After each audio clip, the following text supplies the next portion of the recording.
Welcome to SGS Arts. So today I'm gonna do my top 25 favorite films of the 1990s list video. This is once again a response video to Solitary Ronin Films, who has been doing these top 25s of each decade for a few weeks now, and I've really enjoyed his videos. So if you haven't watched them already, go check them out. And I will continue to do these responses for each decade. But anyway, this time it's the 1990s. I was born in the 1990s in 1997. So I love the 90s for many different reasons, for the cinema that it produced, but also it might be my favorite decade for music. And yeah, I have so much nostalgia for many things that were created in the 1990s. So yeah, this will be interesting to go through these films. And as I always say, this list is subject to change because many of these films I need to rewatch. Then I need to watch many films that I have never seen from the 1990s. So if I did this list year from now, 2 years from now, 5 years from now, it will every time be quite different. Although the top five here is quite like how do you say, something that I'm really happy with, and I think the top five is something that isn't gonna change as easily as the rest of the list, I guess. Yeah. But many of these films I've talked to death on my channel, so I'm not gonna talk about some of these that much, because I don't always want to repeat myself. But anyway, let's get to the list now. And this one, for example, I've talked about so many times, as it is my favorite film of all time. So it's Twin Peaks, Fire Walk with Me. Yeah, so of course it's gonna be the first one in the 90s, as it is my favorite film of all time. But yeah, I have such a strong emotional connection to this film, as it gives me nightmares, it makes me cry, it gives me hope, makes me happy, makes me laugh. So it pretty much has kind of impact on all of my kind of different types of emotions. So not many films can do that. Yeah, so yeah, it has a beautiful aesthetic, beautiful score, one of the best performances of all time by Sheryl Lee, and yeah, I could wax poetic about this for days, but yeah, I'm not gonna do it here as I have talked about it previously as well. So by the way, my internet is a bit slow today, so and I think Letterboxd has been a bit buggy for me lately anyway. So some of these loading times seem to be a bit slower than usual, so hopefully you don't mind that. But this one I have mentioned many times on my channel as well. It's Mike Lee's Naked, and both the number two and three on this list are Mike Lee films, and I could have had them the other way around as well. They have of them been even like back to back on my top 20 of all time. So, but yeah, this is about this crazy guy played by David Thewlis. He kind of wanders around London, which at this point is like a Thatcherite shithole. And of course, many of these social realist filmmakers really knew how to portray that Thatcher era really well, and it never gets old in a way. Yeah, even though it's been quite a while since Thatcher now. But anyway, this is a very dark film, a very atmospheric film, but it somehow manages to be like really funny for some reason. I often find these types of films really funny that are supposed to be very dark, but there's just some type of kind of underlining dark humor there that I love. Like I love the rants that David Thewlis goes on, and many of them are really funny. Like when he talks to that security guard, that's like a very enjoyable scene. This film also has good use of music, and it has all of those kind of Mike Lee strong points. Again, great performances, interesting characters, lots of raw emotion. Yeah, so it's just such an amazing film. Not an easy film to watch, as it has those very dark scenes, and there's this other male character in the film that gives it kind of an interesting dynamic, and that other male character is like completely sadistic. And our main character, played by David Thewlis, he's a piece of shit too, but compared to that even more sadistic character, he seems a bit more I don't want to say relatable, but a bit more normal in comparison, I guess. Yeah, yeah. And I know Mike Lee even talked about that they used the even more sadistic character, like with lots of purpose, so that we could understand the David Thewlis character a bit more when we see someone even crazier. So yeah, he talked about that in one special feature interview, I think in the BFI Blu-ray. So yeah, very interesting. But then the other one is Secrets and Lies by Mike Lee. So this one I have like very deep emotional connection to. There's this like very emotional kind of fight that this family has at the end of the film, and that just absolutely destroys me, has made me cry, and it's very relatable for me. And it just has those again Mike Lee raw performances that I've grown to love throughout the years as I've gone through lots lo- gone through much of Mike Lee's filmography. Yeah, and Brenda Blethyn gives such a powerhouse performance here. It's one of my favorite performances ever. It feels so real, so vulnerable, and the character is something that again I've seen people like that in real life, and it always makes me think about again my own life, and that's what Mike Lee films often do. Yes, I'm also from a working class family, so I can relate to many of these things on these Mike Lee films, and also a very interesting story about this young woman who tries to locate her birth mother, and then there are lots of these revelations and lots of emotion, and when they end up meeting and stuff, getting to know each other. Yeah, but such a great movie. Yeah, such a great movie. Yeah, then the Big Lebowski. Of course, I can quote half of the movie. But I always say that, and for many people, they always talk about the dude, but to me, it's Walter Sobchak's movie.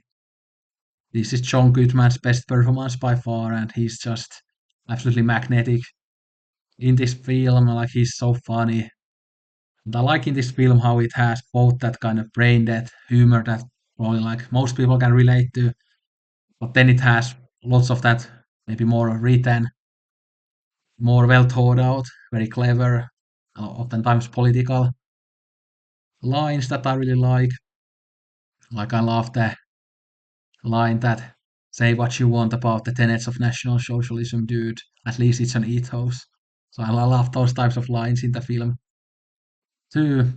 Yeah, but it's also amazingly short. The dream sequences are great. But if it didn't have Walter's object, this probably would have been like a 7 out of 10 movie only to me. So yeah, I was blessed to see this two times in the cinema as well. It was great. And then we have another David Lynch film. It's Lost Highway, one of his best films. So this is, by the way, a disturbing film at moments with the mystery man. Like he's just such a disturbing character, one of the most disturbing in David Lynch's filmography. But this is also like a very funny movie, like the mobster character, and when they are driving in the car and then he beats up that guy that they stop in the road and stuff. So there's lots of humor here as well. Great soundtrack, ranging from this Mortal Coil to Rammstein to David Bowie. Some nice instrumental pieces. Yeah. And if you want to look at this film from a kind of psychoanalytical lens, there's a lot to analyze here about masculinity and impotence and things like that. For example, even Slavoj Žižek, I think, wrote like a Lacanian piece on this film, which I remember reading quite a while back, and I remember enjoying that article. So I think you can easily find that online if you want to read it. But yeah, this was also a film that took a couple of viewings to really fall in love with it. My first viewing, I thought that there were some like slower boring moments that kind of lessen the film as a whole a little bit. But as I've rewatched it, I think I kind of love it front to back now. And this film might seem very nonsensical at first, but it's actually not that complex when you really pay attention to all the kind of plot details and everything. And if you keep that kind of psychoanalytical lens in your mind, it's not as complex as you might think on your first watch. That's the case with also I think Mulholland Drive, that it's not as complex as many people think it is. You just need to watch it many times. And although then at the same time, like I always say, and I don't think these David Lynch films are meant to be understood like fully, and I hate the kind of hour-long explained videos. So I think it kind of ruins the experience for these types of films if you like try to analyze like every single detail, like every single corner of a shot, that you need to understand it all. Like it takes away from the mystery and the ambiguity that makes these films so beautiful. Yeah, I love this film a lot. Then this one I've also talked to death on my channel. It's Takeshi Kitano's Hanabi, or Fireworks in English, but I prefer the Japanese title as always. But this is all about trauma. It has this kind of very beautiful, painterly, beach-like cinematography, very kind of happy looking cinematography, but there's lots of again trauma and negative emotion under there. And there are those bursts of violence that Kitano is known for. As well, I love the ending where we kind of hear what happens, but we don't see it. I think it was like a very clever way to end a film like this. And it has one of Joe Higaishi's best scores as well, and he's in the conversation for being my favorite film composer. It's probably him or Ennio Morricone for me. Also love Kitano as an actor, and I think this is one of his best performances. But yeah, amazing film. Probably my favorite Kitano. So I mean, it is my favorite Kitano at the moment. But we have another one here later on. Then we have an Aki Kaurismäki film, The Match Factory Girl. So the first time I watched it, it left me a bit cold. But then after a couple of rewatches, I think it actually is my favorite Kaurismäki film now. It's one of his darker films. We follow her, played by Kati Outinen, and she has an awful family life.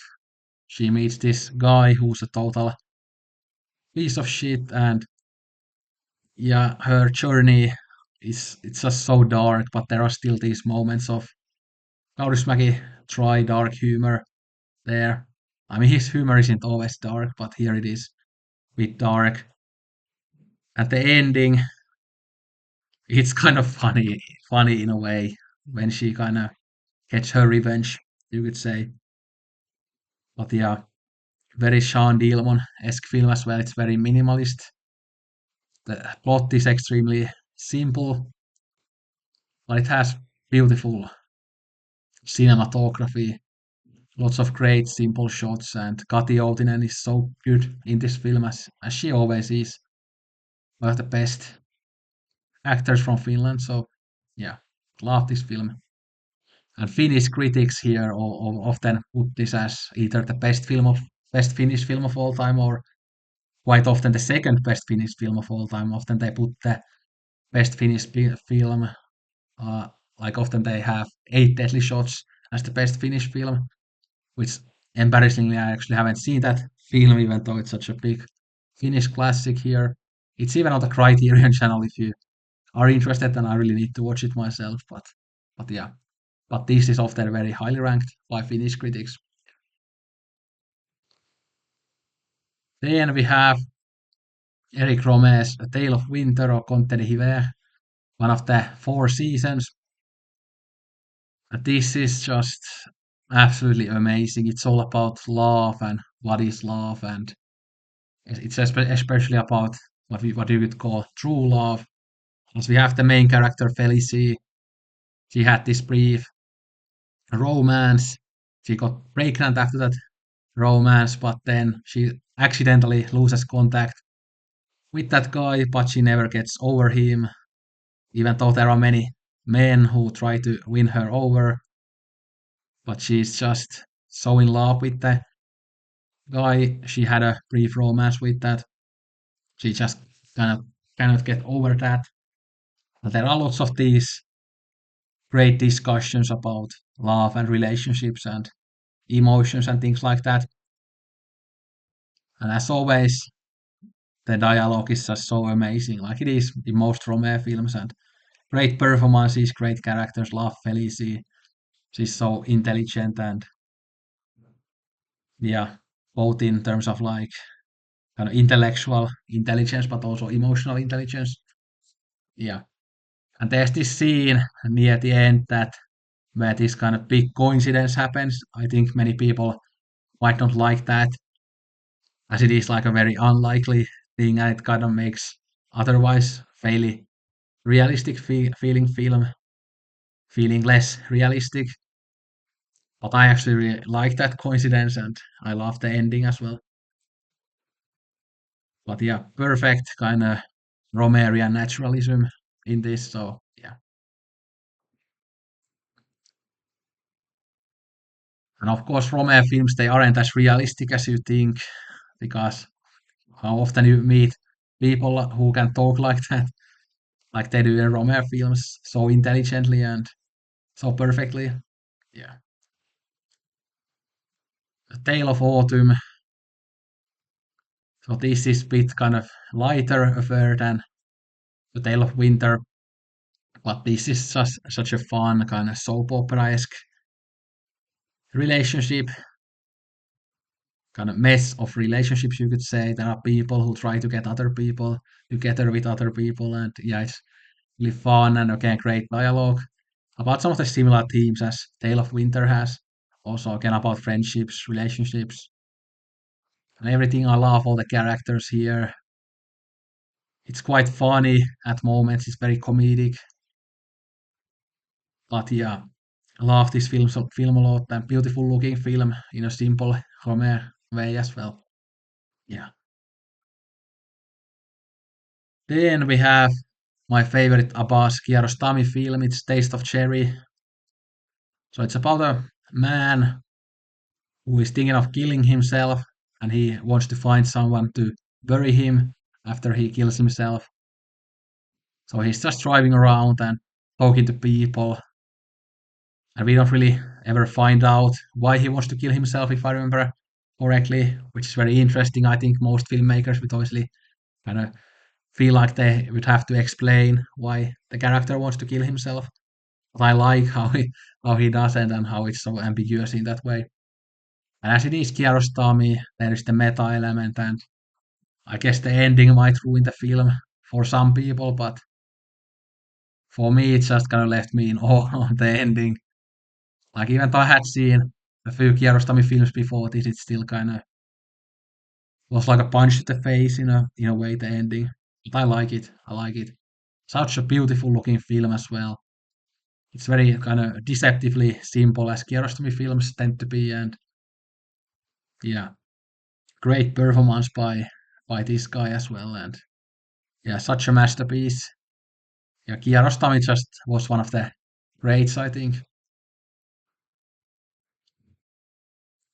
Then we have yet another Rome film. This is probably the most famous one out of the four seasons. It's A Summer's Tale. And we have this guy who has a holiday.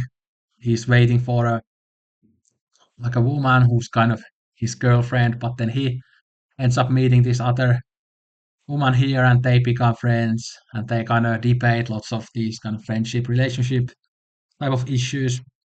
And it's all about kind of the nature of friendships and relationships and how they differ from each other. And I think they kind of discuss here how like friendships you can be more honest in relationships, for example, and things like that. So it's very interesting in that way how it tackles these issues that all of us can relate to in a way or another.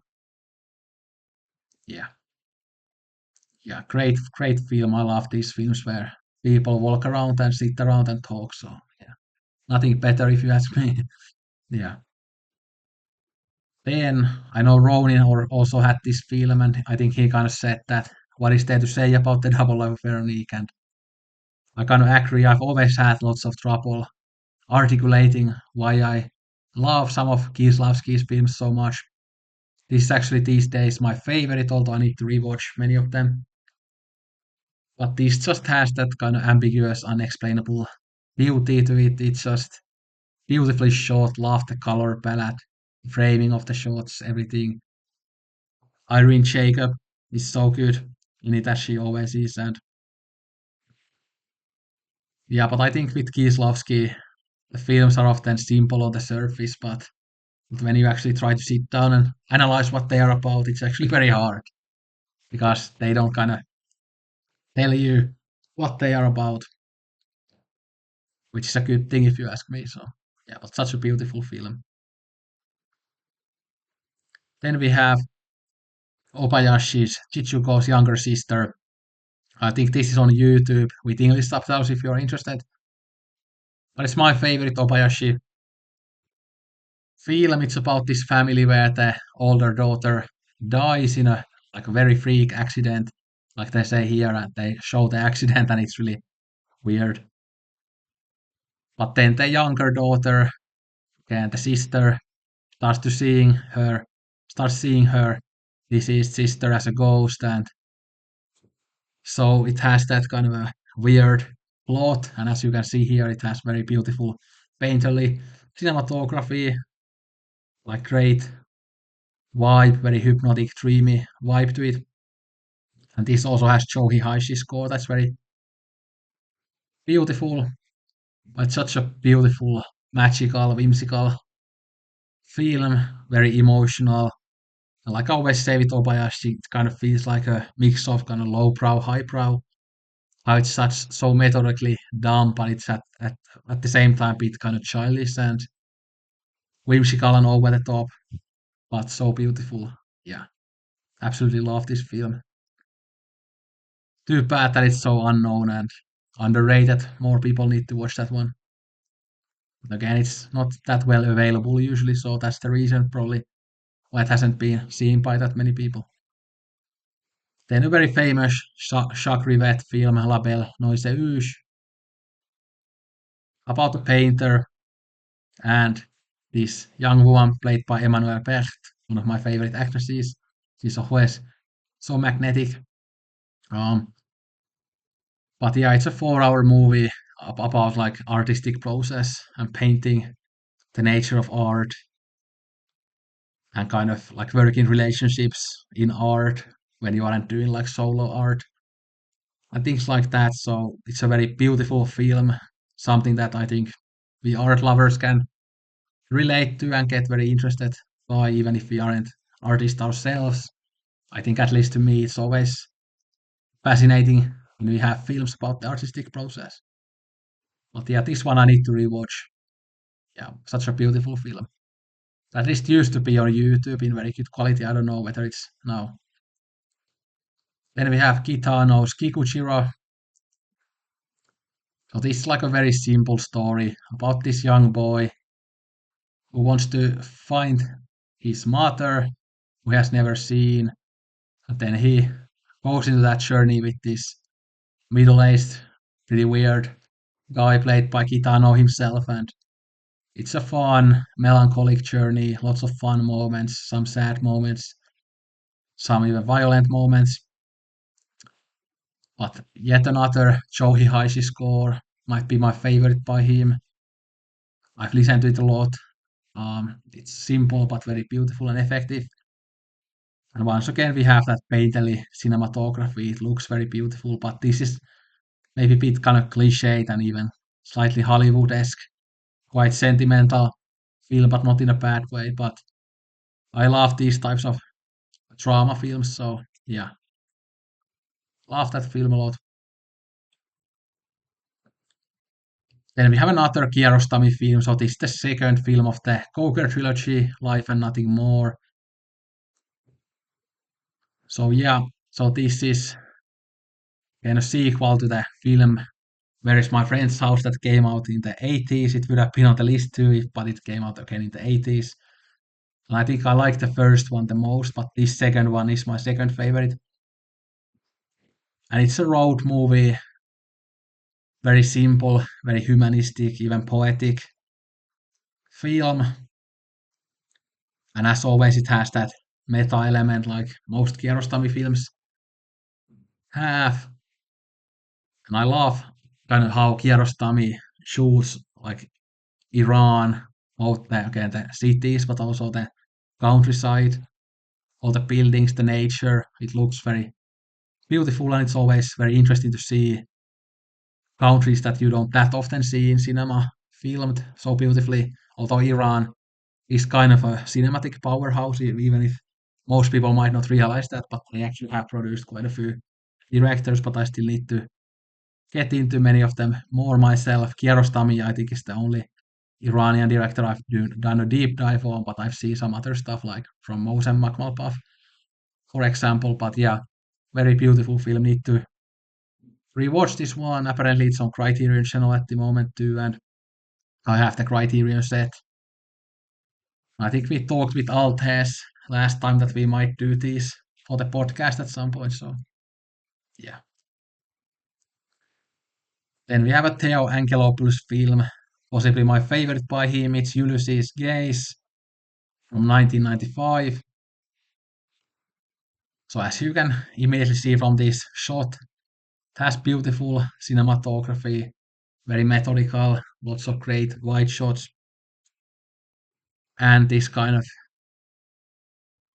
plain color palette, so white, brown, and gray, and things like that, kind of like I talked about last time when I talked about Weeping Meadow, I think. And this actually has Harvey Keitel and Erland Josephson, famous from like lots of Ingmar Bergman's films. But before I watched this film and I saw Harvey Keitel in the cast, I was thinking that how can Harvey Keitel fit a Theo Angelopoulos film? But he actually fits the film really well, and his performance is really great. But it's a very kind of beautiful, poetic, hypnotic film. Yeah, love this one a lot. I think Theo Angelopoulos thought that he should have won like an award for this film, but then he ended up winning for his next film, Eternity and a Day. But then he said that I should have won for Ulysses Case or something. So it kind of self-centered and it kind of say some slightly asshole comments, but it's Angelopoulos, so I think he had the right to be that way as he was such a great director. Yeah. I think this would actually be a fairly good starting point with Angelopoulos.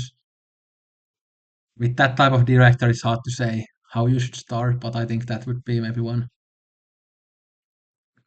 Then we have Aki Kaurismäki's Lavi the Bohemie. This one, at one point, I thought that this might be my favorite one by him, but I need to rewatch this before I make that call. But this is one of his films that he shot in France, although it has some of his Finnish regular actors like Kari Väänänen and Matti Pellonpää. This is also one of his darker films. It kind of gets quite dark near the end, but it discusses many of the same things as many Aki Kaurismäki films. Again, the working class life. There's already a bit of that immigration stuff here that he also explored later on his career, but it also has that same sense of humor as his other films has. So even though it has those darker moments, it still retains the humor and lots of great characters here. Yeah, black and white cinematography is great here too, and yeah, great movie. And this will be for the podcast sometime this year, so looking forward to watching it again for that. So this one I've talked about many times. It's But I'm a Cheerleader. Again, it's about this young girl, Megan, and her family think that she's a lesbian because she's vegetarian. For example, that's one of the reasons. And they sent her to a quote unquote sexual redirection school, like they mentioned here, and there are other kids similar to her age, and They are trying to cure their homosexuality, even though it doesn't work. But it has a very dark subject matter, but it manages to be really funny at the same time, very campy, and it's quite lowbrow for much of it. But it also has some like bit more artsy kind of visual style at moments. The use of color, some of the shots and stuff look like they could be from like an author, like art house film. But yeah, I absolutely love this film. It's very relatable for me. Love the ending, which always makes me very emotional, even though it's quite cheesy. I think it's a very funny movie also, but very dark at the same time. Like I said, like again, parents abandoning their kids just because they're gay, even though they cannot do anything about it. So it's very dark, but yeah.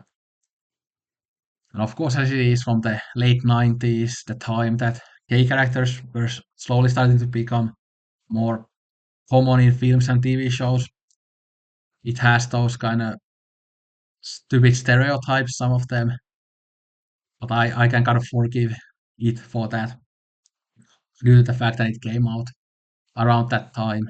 Yeah, I've seen this multiple times now and I always enjoy it a lot. Then we have Shunshi Iwai's Picnic, and this is a very hypnotic movie. I always love Shunshi Iwai's visual style, like which is very hypnotic. He has these like very weird angles that kind of I don't know how to explain it, but they feel so different from other directors, and yeah, love the angles. But it's about these mental patients. Some of this film is in the mental hospital, some of it is outside where these characters walk around. They meet some other people and they discuss their weird views about everything. So it's quite funny film as well, bit of a weird film, but a beautiful film. Yeah, love this film a lot. Then five more. We have my favorite Wong Kar-wai film, Happy Together. This gay film about this couple going to Argentina, but they have this very dysfunctional relationship. So then they sometimes drift apart, sometimes they try to kind of get back together and get back in contact at least, but doesn't really work out that well. It's a so these people like you don't necessarily like them that much as they are a bit toxic and okay their relationship is quite dark and not necessarily enjoyable to follow, but the film has some type of like weird beauty. Like obviously it has that Wong Kar-wai signature style that many of us love. And Wong Kar-wai films as this one as they usually are is a bit kind of style over substance, but I don't mind that. But yeah, great movie, lots of great shots, great performances. Yeah, great film. Then we have Nakisha Oshima's Gohatto. I even have this poster as my avatar here in Letterboxd now.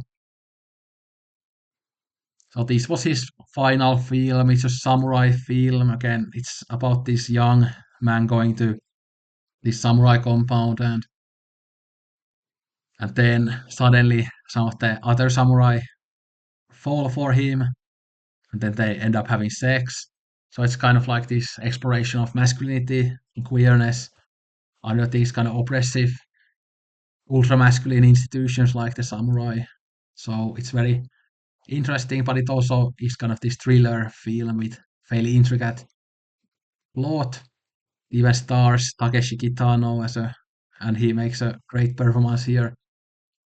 Um, yeah, beautifully shot as well. Taboo breaking film. It would be a good double bill with some of the other kind of films that criticize like these types of institutions. So, for example, Harakiri, the kind of queer element makes it even bolder and more out of the ordinary.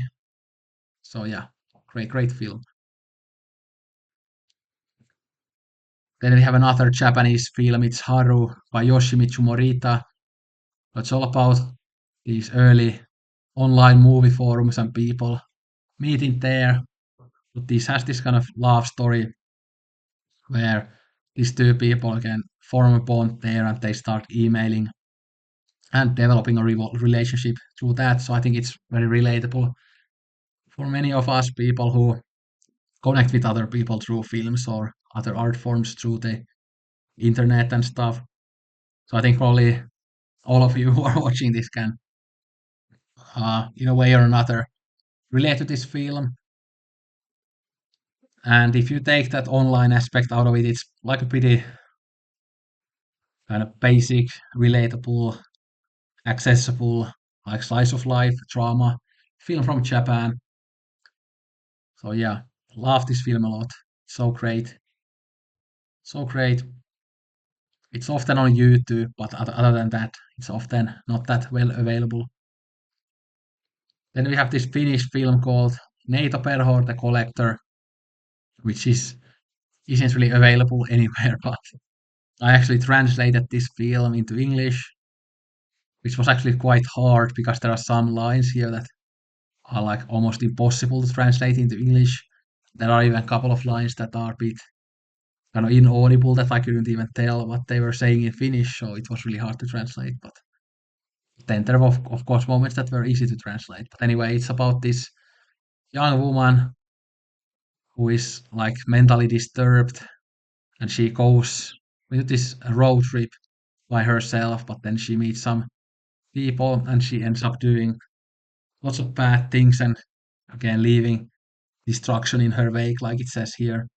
But she isn't like necessarily doesn't know what she's doing and she isn't necessarily responsible for it as she has those awful like mental problems. And this is also like probably one of the first films in Finland that shows like a lesbian relationship in a very kind of normal way that they don't kind of make a deal about it, but it's just there. Something normal, which is very cool to see. And yeah, and this was really directed by Auli Mantila, not a very famous director, but she did such good job directing this one. It's also I think has beautiful cinematography and yeah, lots of highlight moments, nice soundtrack as well. Yeah, such a great movie that I wish this would become more available as it uh, deserves to be seen. And I think many people who like psychological thrillers and things like that will really dig this one.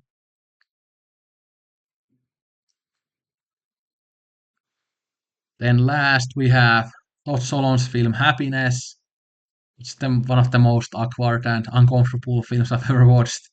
Although, as I have a very dark sense of humor, I actually found this film to be very hilarious at the same time. But what makes it awkward and uncomfortable is that you laugh, but you feel like you shouldn't laugh because it's so disturbing and taboo breaking and weird.